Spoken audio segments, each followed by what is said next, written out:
I'm on my way to have breakfast with perfumer Jordi Fernandez because he wants to talk about the new fragrance that he's done with Etat Libre D'Orange. And looking at the notes, I think it's going to smell pretty good. I'll report back once I've smelled it. Hello and welcome to the breakfast trip. Nope, this is not a sequel to the Breakfast Club because unlike that one, this one actually features breakfast. Two breakfasts, in fact. One dim, dark, candlelit breakfast that really pushed my camera sensor to the limit, and one lovely, bright, airy, daylit breakfast, which was hard not to overexpose. So both light and dark breakfasts provide their challenges. Two leather fragrances, one lighter, one darker. I feel like this trip was meant to be. I've never had a breakfast event before, and here I have two on consecutive days. So let's dive in and find out more about the fragrances, but more importantly, more about the breakfast. Yes, so as I just said, I'm going to listen to the perfumer Jordi Fernandez talk about his creation of Niolism. Getting to actually meet the perfumer is kind of a big deal. It's always great to hear what the inspirations were and the process of creating the fragrance. And I also feel that the perfumer is fully behind the scent. You know, they're invested, they're passionate enough to want to come and talk in front of people in public about their fragrance. Let's start with the first breakfast, which was the darker breakfast. This was at the Nomad Hotel. This is an incredibly stylish hotel. It's all quite dimly lit and atmospheric.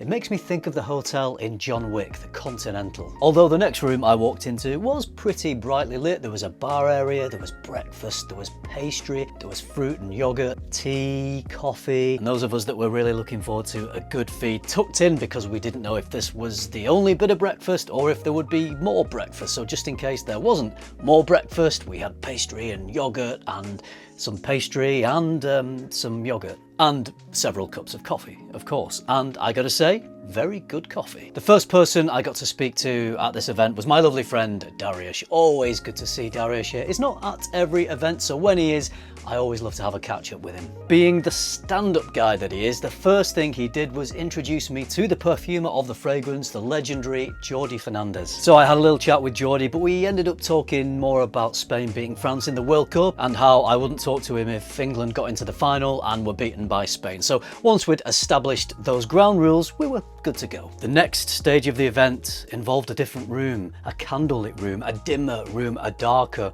room. This was amazing to walk into. I have never been to a candlelit breakfast before, but please send me to more. The breakfast, or should I say the second breakfast, was amazing. I went for avocado with egg on toast. I was feeling very pleased with my very bougie decision about breakfast until I looked over at Zach's bacon and egg sandwich and kind of wished I'd ordered that. Then it was time for Dariush to leave a little chat with Jordi to talk about the fragrance. So this would be a good point for me to tell you about Niolism. Let's start with the notes. There's incense, vanilla, saffroline, pink pepper, leather, butter, orris, damask rose, ambergris, oud, vanilla, and tonka. The first thing that sprang to mind when I smelled it that it made me think of, it doesn't smell exactly the same, but interlude, probably black iris because that one has the iris and this one has iris too. I actually think that it's a little sweeter, smoother and creamier than the interludes. But this is indulgent Middle Eastern style perfumery. It has addictive qualities. There is oud providing plenty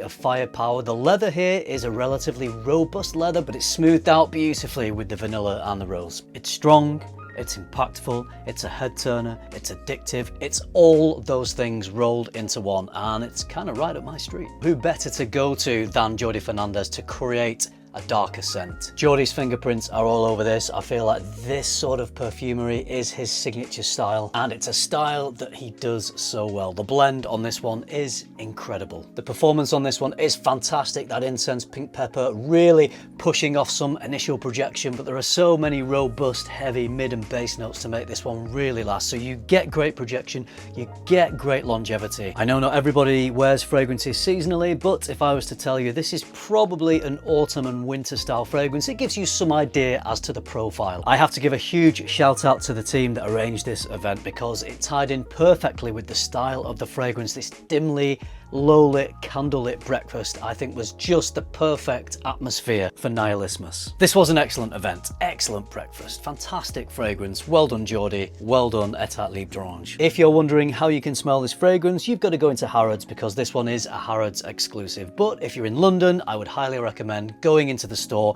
and giving it a sniff. After a very disappointing England loss in the World Cup semi-final, it was time to try and cheer myself up with another breakfast. This is the light breakfast. I'd been invited to this one by Ormonde Jayne to celebrate the launch of their brand new fragrance, Suede Silhouette. And unlike being in a dark, windowless, candlelit room for the previous breakfast, this one was in Selfridge's brasserie of light, which is full of natural daylight. I did mention that I love a dimly lit, candlelit breakfast. It is kind of ridiculous, but that's kind of why I like it. I've never done that before. But it is equally as nice to have warm, diffused sunlight on your face as you drink that beautiful, fresh cup of coffee. And I've got to shout out Selfridge's coffee. I've had it several times now, and I think it might be my favourite coffee. Incredible. If you're in London, go to Selfridge's. If you like coffee, trust me, go to Selfridge's and treat yourself. This is good stuff. There was a really nice touch at this event because there was a gentleman that was creating silhouette cutouts of everybody that attended. I was mesmerised watching this guy perform his incredible craft in front of us. He would look at the profile of a person as his hand was a blur with his scissors on the paper, and within seconds he'd created a very realistic silhouette profile. And the guy absolutely loved creating Dom's silhouette profile because of that great big bushy beard. And an extra little fact, we were told he'd also done the silhouette profile cutout of Queen Elizabeth II. From royalty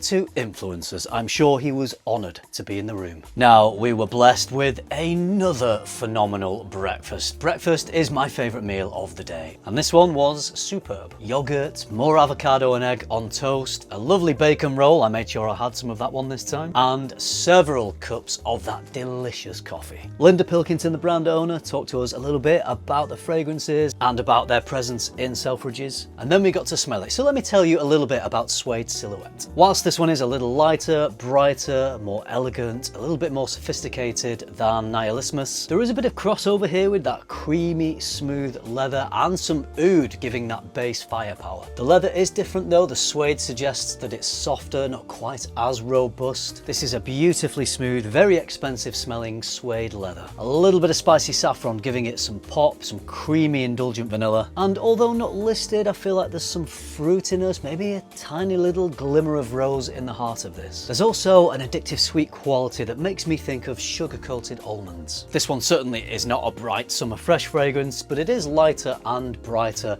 than Niolismus. It's a fragrance of two halves. You have the darkness of the silhouette, but to create a silhouette you also need light, and there's a lovely lightness of touch throughout the whole composition. Another great event, another great fragrance. I don't always make these longer videos based on these brand trips. I tend to do short videos, but because I enjoyed both the fragrances and they both had this leather connection and this breakfast connection, I thought it would be fun to create the content because I really wanted to let you know about these scents because they both really impressed me and I wanted to pass them on as a recommendation to you. Do yourself a favour, if you're in London, make a little afternoon or morning of it, go into Harrods, smell Niolismus, and then go to Selfridges, make sure you have a coffee in between, and then go and smell Suede Silhouette. Who knows, maybe you'll make a purchase of one or both of these fragrances. If not, you'll have had a brilliant tale of two leathers and some fantastic Selfridges coffee. As I mentioned with Niolismus, I think the natural wearing season for both these fragrances is the cooler months, the autumn and the winter, but I was wearing both of these during some very warm weather in London and I did not hate them, far from it. I really enjoyed wearing both of these in the sunshine. Okay, that's going to do it for this one. I hope you enjoyed this slightly different style of video. If you did, if you want more like this, do let me know in the comments if you want to experience some of these brand trips and you don't watch the short videos. If you liked it, give it a like, subscribe if you haven't already, and if you do all that, I'll see you in the next one. Thanks for watching. Bye.